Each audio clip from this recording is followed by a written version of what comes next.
Hello everyone, welcome to my channel today. I'm Tara with Piece of Tara Artistry. Thank you for joining me today. So I'm going to share with you my new Bloom pouring medium recipe. I start with this Valspar Ultra. This is the Deep Base C and it is high gloss. And so you don't get this tinted, you just take it as is. And then I've decanted it into this pouring medium bottle just to make it easier. And then this is the second part. This is the Deep Base Dynasty in semi-gloss. Again, this is untinted. And I put it into my little bottle there. You'll notice when you open the can, it does have a bit of a pinkish tint to it, just so you're not alarmed. So these are the paints I'm gonna use. This is the Tri-Art Phthalo Turquoise and this little pigment Prainite and Transparent Orange by Amsterdam. And when I mix those with the pouring medium, it turns out to be the perfect consistency.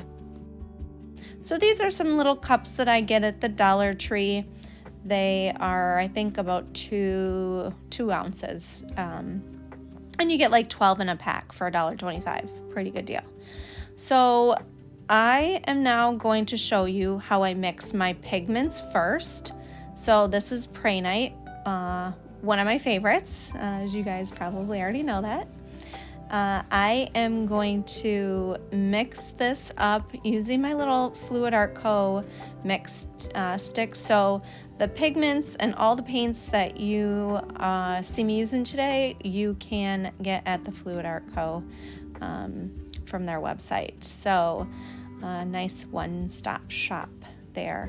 So I use about a spoonful of the pigment. And then I'm gonna do something that's probably not what you normally see. So I've found that when I use Josanya to wet my pigments melt. So I use GAC 100. It's golden, it's an acrylic primer and it's a binder. So it's what Golden uses to actually make pigments into paint. So I use that to wet my pigments and it works perfectly. So that way I'm not using any varnish, which can get things kind of slippery and can melt your cells, which I have had a lot of problems with. So I have completely cut out varnish altogether from my pigments. So now I mixed my pigments up really well with the GAC 100, and now I'm going to add in the Valspar Deep Base C. It's the high gloss, and I'm going to add it about 2 parts of this to 1 part of the Behr Dynasty, which is here. It's not water, it's the Behr Dynasty. And when you see me, I'm gonna squeeze this into my little cup, and I don't do quite 1 part. I think it's a little bit less than 1 part. So, and I did that on purpose because I wanted to make sure I didn't put too much in there. So I did go ahead, mix up my pigments here, and I noticed I needed a little bit more of the Behr Dynasty, which is thicker than the Valspar, which is great. It's a nice thickening agent. At first I was using a 1-to-1 ratio, and I found that I had to thin it down too much, and so I went back to the drawing board and found that a 2-part Valspar to 1 part Behr Dynasty is the perfect ratio for me. So I mixed this all together, and I am looking for a 2 to 3 second trace. So when that line, pick up the stick and the line that you make count to 2 to 3 seconds. That's where you want to be. And remember, your paints will thicken upon standing a little bit. So now I'm going to show you how I do the fluid paints. This one's a little different. We don't have to wet the pigment. So I am going to put the Valspar in directly to start with. I think I had a hair on my cup there, so I'm going to put the Valspar directly into the cup at about 2 parts, and then I am going to take my Behr Dynasty at 1 part and add that in, and then I take my Phthalo Turquoise from Art and just put a little squirt in there. You don't need much, you guys. That's super pigmented, and a little bit goes a long way. So went ahead, I mixed this up, and again I'm looking for that 2 to 3 second trace when before it sinks in the cup. And so I feel like I've gotten that. I set that aside, and now I'm going to show you how I mix in the tube paints. So these tube paints are much thicker than obviously the fluid paints and the pigments, and you can see I'm pulling some goobers out of these paints because I haven't used this one in a little while, but this is a really pretty transparent orange. And it works really nicely with these blooms because you can get multicolored cells when you're using the transparent, and you don't normally get the transparent in the Amsterdam colors, these lighter colors.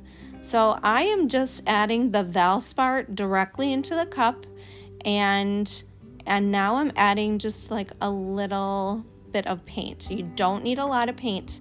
And you'll notice on this one, I did not use the Behr Dynasty because I don't need it to thicken up my paints. When you add in the tube paints to this Valspar, it actually makes the perfect consistency. So I had only filled my cup up about halfway, so I'm just filling my cup now. And once I added a little bit more of the Valspar, I realized that it kind of dulled the paint a little, so I wanted to kind of brighten it up a little bit. So you can see this one, 2 to 3 second trace, perfect without using any of the Behr Dynasty, just the Valspar. So that is how I mix my paints. My cell activators are 3 parts of the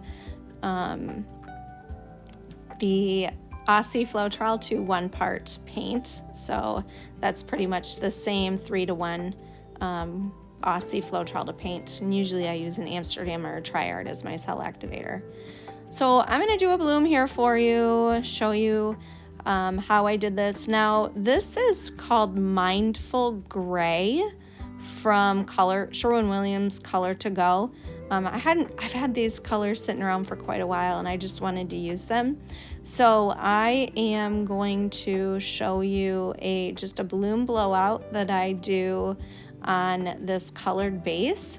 So this is Turquoise Phthalo by Art. So this is the one I just mixed up for you.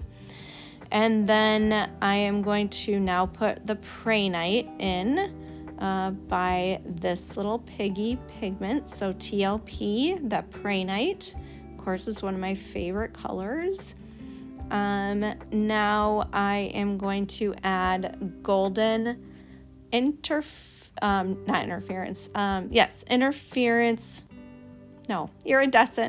golden iridescent gold fine. And then this is Lakeside from TLP, gorgeous color, one of my favorites of the blues. So again, pigment. So I've done a tube, pigment, and now this is a second pigment on top of that, and I will end with a tube paint. So the golden iridescent gold fine will go right under my cell activator.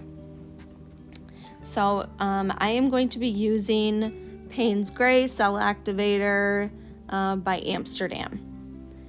And here's my little blow dryer. I think it's an MHU. I tape down the cold setting and blow this cell activator over top of the colors. I have noticed that I need to work on my blow a little bit more without the diffuser attachment, but I am really liking the results so much more without that attachment than what I was getting with the attachment. So you'll definitely see me doing this a lot more, playing with it. I did have a bit of cell activator that pools in the center here, and so I will do some mouth blowing to kind of blow that cell activator down, and to get the paint underneath to kind of pop up for some more cells there. And I will do that. So basically all I do after that is I go ahead and spin it out, do a little bit of tilting. I was looking to keep a little bit of a negative space on that top portion, so you guys will see that in the final result at the end. And I'm gonna let you guys watch the rest of this. I will be teaching this at the Fluid Art Experience in September 27th through 29th. It's gonna be a fun class because we're gonna be using some colored bases in that class versus just the white base. And I only have one class that I'm teaching at the Fluid Art Experience for this technique. I'll be teaching the peacock pearls, beginner pearls, and also a couple of texture classes. So I hope you guys check out the Fluid Art Experience, September 27th through 29th in Dallas, Texas. I'm gonna let you guys watch now, and I'm gonna pop in at the end.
Okay, so here is the wet results, you guys.